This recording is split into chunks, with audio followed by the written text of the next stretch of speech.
So, what is Jodo Shinshu to me? And it's really today, because hopefully I'll have even a better understanding tomorrow and next week and as I go on. But so this is the snapshot of what Jodo Shinshu means to me. Okay. To begin with, in just kind of a few words, the summary version, Shin Buddhism serves as a lifeline, to the earth, the sky, and the stars. Like a deep-sea diver's air hose, both Shakyamuni's and Shinran's teachings connect me home and sustain me as I work my way through the ocean currents of life. Now, more deeply, Buddhism at its core has addressed human suffering for thousands of years and for millions of people. It was born out of the dust of peasant villages and continues to sustain us through the most turbulent times of our lives. Natural calamities, wars, political cruelty, family crisis, and personal tragedies. For me, Shin Buddhism is a way to live gratefully and joyfully without fear. Shinjin is the lifeline that connects me to everything and chasing away the illusion of self so that I get glimpses of the perfection of our existence and feel deep thankfulness for this precious life. Shinran wonderfully combines basic Buddhism to teach me how to respond to life's daily challenges rather than to react. Then he unlocks the gate to infinite peace through the realization that I'm much, much more than I think I am, as a part of a greater whole. I found the Buddhism of Shinran Shonin through a most terrible family tragedy. The loss of our teenage son, Zach. At his pre-cremation service, as his body was presented beneath the Amida statue, I was stunned by the similarity in Zach's peaceful face and that of Amida.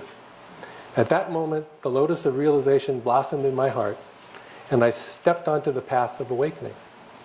Since then, I've learned much, and much more, and continue to learn and encounter Amida. As a result, grief has gradually transformed into gratitude, and when the blues hit, I remember to relax, trust, and thank. In Jodo Shinshu, relaxing is nicely described by the parable Ken Tanaka offers in his book Ocean. A sailor is on a boat in the middle of the ocean when one night he accidentally falls overboard. The ship leaves him behind, and he is all alone in the water. He struggles and struggles to stay afloat, splashing about wildly and tangling himself in his waterlogged clothes. He gets more and more tired, and it looks like he'll never survive. But just when things seem the most hopeless, he realizes that he doesn't have to struggle. He relaxes, lies on his back, and with his arms and legs spread comfortably around him, just as he is, the ocean supports him and floats him along without any of his own effort.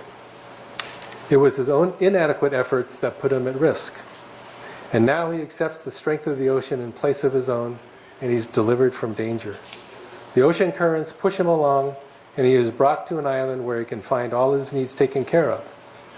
When my sadness and doubts arise, I've learned to stop struggling and to take a breath and be drawn into stillness, floating on the ocean currents, directed by the invisible forces all around.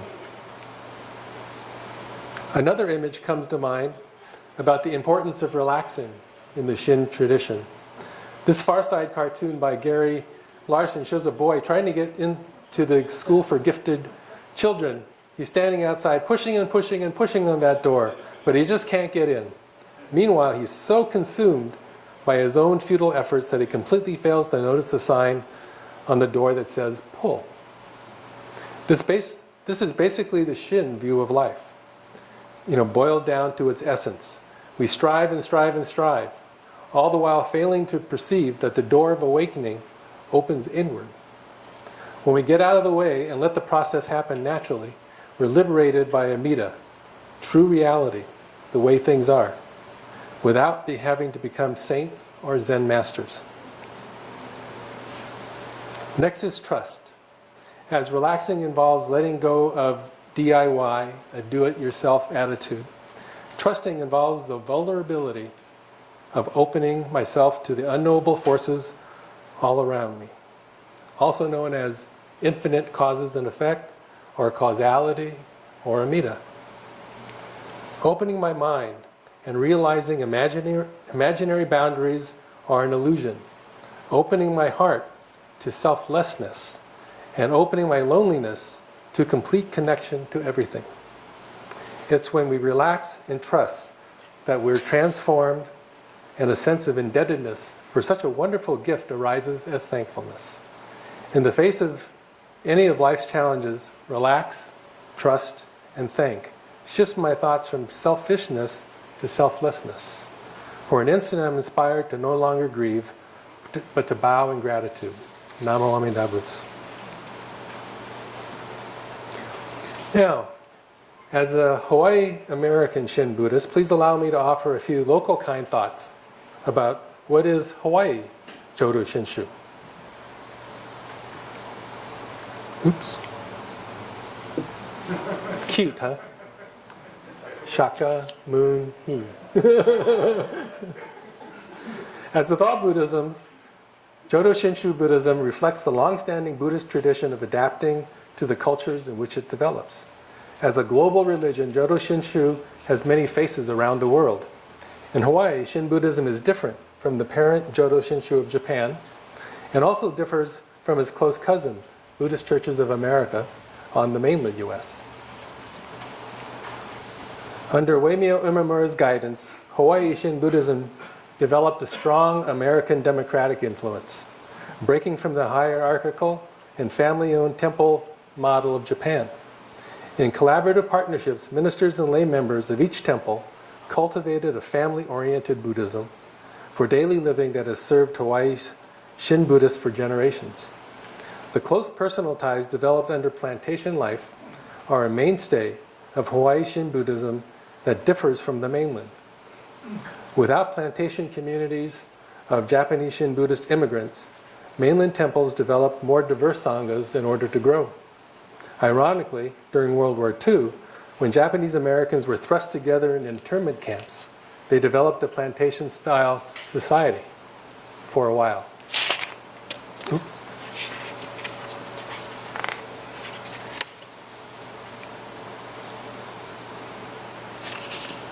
So for Hawaii, there's three kind treasures. The Sangha, the Dharma, the Buddha. Okay? Hawaii Shin Buddhism brings the Sangha to the forefront as ohana. This collaborative community of Shin Buddhists supports and mentors one another in the ways of interdependence forged in plantation life. Hawaii Shin Buddhism mirrors the family and work-centric ethic of Hiroshima, Yamaguchi, and Kumamoto immigrants, and expresses Shin Buddhist faith in everyday living. For me, my temple ohana is the family I chose to be a part of, to nurture as its members nurture me. Through volunteering on the board, in educational programs, and as a minister's lay assistant, I have the opportunity to express my gratitude to my temple ohana. My temple family provides me the opportunity to join in shared work, to experience how Buddhist values come alive in day-to-day living. The most precious jewel of the three kind treasures is our community of learners. Hawaii Shin Buddhism also localizes the Dharma through the infusion of the Aloha spirit in wisdom and compassion. Shin Buddhist virtues such as Bombu, foolish self, recognition, Bombu recognition, humility, selfless giving, Gambate, never giving up, Okage Samade, I am what I am because of you, and gratitude, mix in the aloha stew of the Hawaiian akahai, kindness, lokahi, unity, olu olu, agreeableness, ha'aha, humility, and ahonui, patience. Thus, Shin Buddhism and the Aloha spirit make up the perfect mixed plate of values to guide daily living. Both define our aspiration for Hawaii, to love and honor this most wonderful spot and each other in the ocean of peace. The Shin Buddhist Dharma guides me to deal with my secular existence through the Four Noble Truths, and to realize my spiritual reality of being more than I think I am through the understanding of transcending my limited self to connect with the immeasurable wisdom and compassion of infinite reality, Amida Buddha. The Aloha Spirit has provided the fertile ground of ohana from which the Hawaii American Shin Buddhism is nurtured. And finally, for me, Hawaii Shin Buddhism connects us with the universal Buddha of awakening through Shinran's lineage from Shakyamuni to Honen, then continuing with Uemio Imamura, Ernest and Dorothy Hunt, Ruth Tabra, and Al Bloom. Hawaii Shin Buddhists who have illuminated the Shin path in our beautiful island home. They have revealed my own Buddha nature as the same as that of Shakyamuni and Amida Buddha. My Buddha nature is a connection to the immeasurable wisdom and compassion and oneness that with all that is, has been, and will be. From a Hawaii perspective then, Shin Buddhism starts with people and their social needs. Then the teachings cultivate understanding and appreciation, which leads to the realization of a profound relationship each person has with each other and all things. Then awakening to one's Buddha nature and transcendent oneness of our existence. So, what is Jodo Shinshu to me? It's a lifeline that connects me to each other, to our planet, and the infinite invisible workings of cause and effect. Jodo Shinshu teaches me to live joyfully and fearlessly through the teachings of relax, trust, and thank. And Hawaii Jodo Shinshu nurtures learning through the temples, ohanas, and a mixed plate culture of aloha. The ohana, the dharma, the Buddha, Namo Amida Butsu. Thank you very much.